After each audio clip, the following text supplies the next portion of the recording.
Hi guys, it's Mrs. Alberts here and welcome back to my channel. Gedig 5, Dans van die REëN deur Eugene en Maree. Dans van die REëN, lied van die vioolspeler Jan Konterdans uit die groot woestyn. O die dans van ons suster, eers oor die bergtop loer sy skelm en haar oge is skaam en sy lag saggies.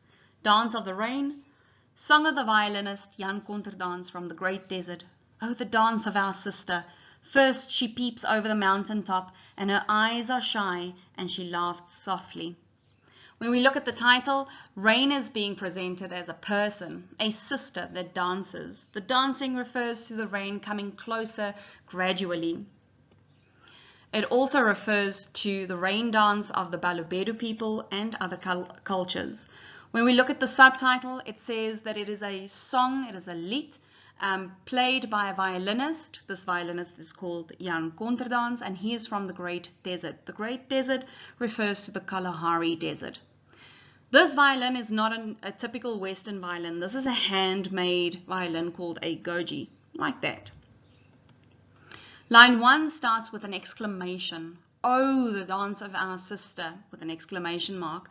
This exclamation, this oh, refers to their absolute excitement to see the REëN.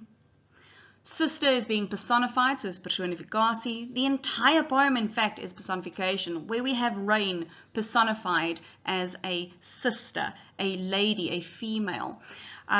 She is welcome. She is a family member to these people. Think about it. The desert is dry and they welcome the REëN.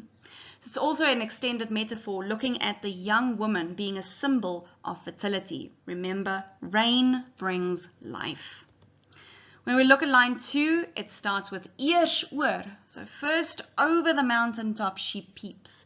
So that eers oor should have been sy loer skelm oor die bergtop, of eers oor die bergtop.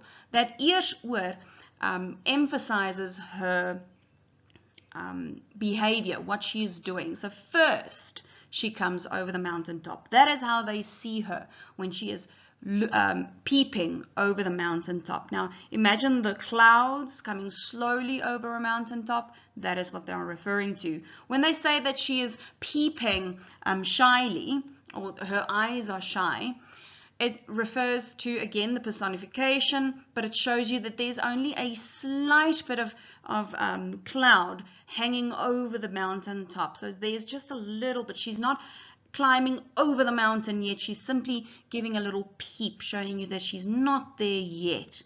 We've got this inkeping in line 3 and 4. This emphasizes how the REëN is coming closer. Line 3, en haar oge is skaam, her eyes are shy. This means that the clouds are moving gradually. It's not completely vain yet. She is only peeping over the mountaintop. There's only a slight drizzle at this current moment.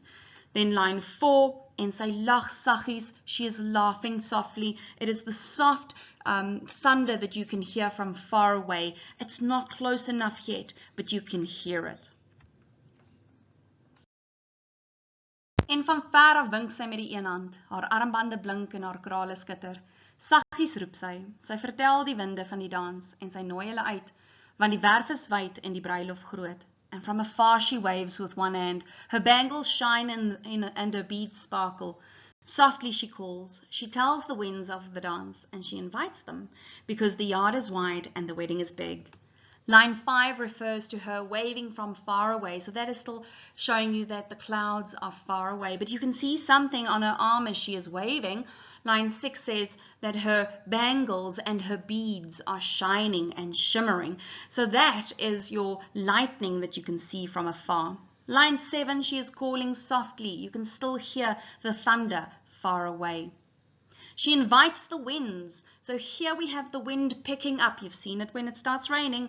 The wind picks up and she invites the wind because the wind needs to work with her to bring the rain. So there's an invitation here, te nooi. Line 9 refers to a bruilof. A bruilof is a wedding. We have a picture of rain and earth getting married. And when they do get married, there will be a big festival and everybody will take part in this festival, because when the rain comes down, it will break the heat and the drought, which will be a fantastic moment in this desert. In line 9, I also talk about how wide the area is. That refers to how big the desert is, how big the area is that's going to get this rain. We've got alliteration of the S and the W. The S is alliterating like the sound, that shh sound of the rain coming down. Hopefully the wind picking up, blowing this rain coming closer. So it's all this shushing sounds that you can hear. The W joining the word wind and also linking to how wide the area is where it's going to rain. We've got enjambment from line 8 to 9, just furthering this personification. And there are some beautiful pictures of that area for you. Die groot wild jaag uit die vlakte en hulle dam op die bultop.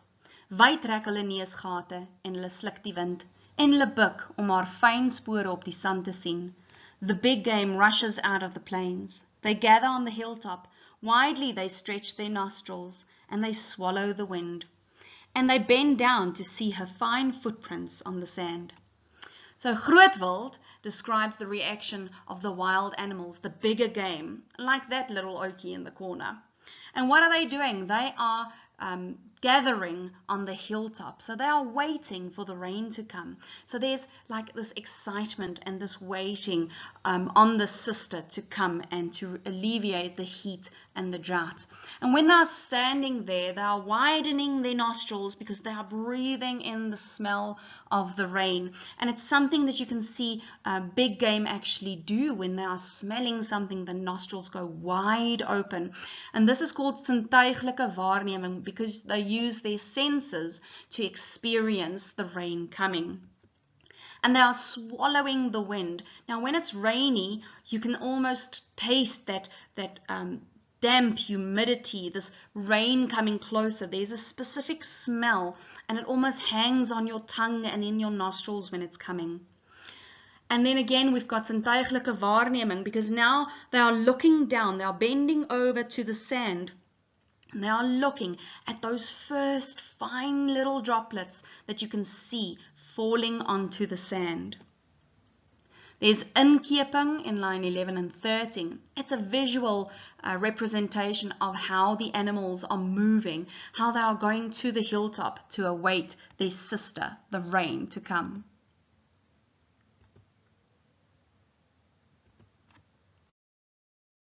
Die klein volk diep onder die grond hoor die sleep van haar voete en hulle kruip nader en sing saggies. Ons sister, jy het gekom, jy het gekom.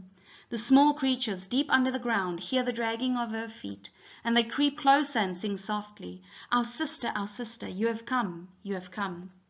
We have the big animals, the big game coming together on the hilltop now. We've got the smaller ones, the dussies, the meerkats, and the insects that live underground. And they can hear how the rain is now falling on the earth. Now this is the extended metaphor and the personification continuing in line 15, because the sister, the rain, is now suddenly, she has feet and she is dragging the feet. So it's that sound of the rain, the sound of her feet as she is now coming closer. And they are coming out of their hiding places and they are listening and they are singing. And that singing is the sounds they are making. It's the being joyful, being exuberant, because the drought was just too long. We've got a colon there. Remember, after a colon, we always have either direct words or an explanation. Here it's the direct words. It shows you the excitement, the singing of these little animals. What are they singing? Why are they making these noises? Why are they so excited? Because their sister has come. They have waited for her. The drought was so long and now she is here. The topography, when you look at line 16 and 17, slightly inward, again is the movement of the animals, a visual representation. When we look at line 17, the repeating of ons sister en jy het gekom, jy het gekom, it shows their absolute joy that she has finally come, because now she's bringing relief, she is bringing food, she is bringing water. The inverted comma shows you that this is the song that they are singing.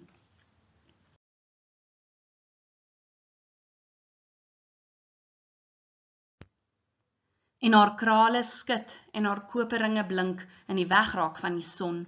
Op haar voorkop is die vuurpluim van die berggier. Sy trap af van die hoogte. And her beads shake, and her copper rings shine in the disappearing sun. On her forehead is the fire feather of the mountain eagle. She comes down from the heights. Again, the personification, her beads. So we see that a lot here. We've got the metaphor of her beads shaking. The thunder is being compared to beads that shake. So it's the sound they make.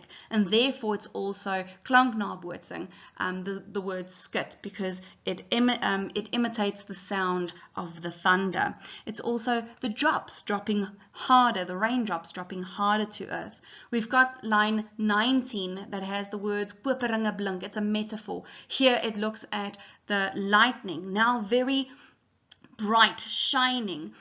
So lightning being compared to the koperringe that shines. Koperringe is copper rings around her fingers, maybe even copper bangles, but you can see it reflect in the sun, and so we can say that the lightning is now close and very visible.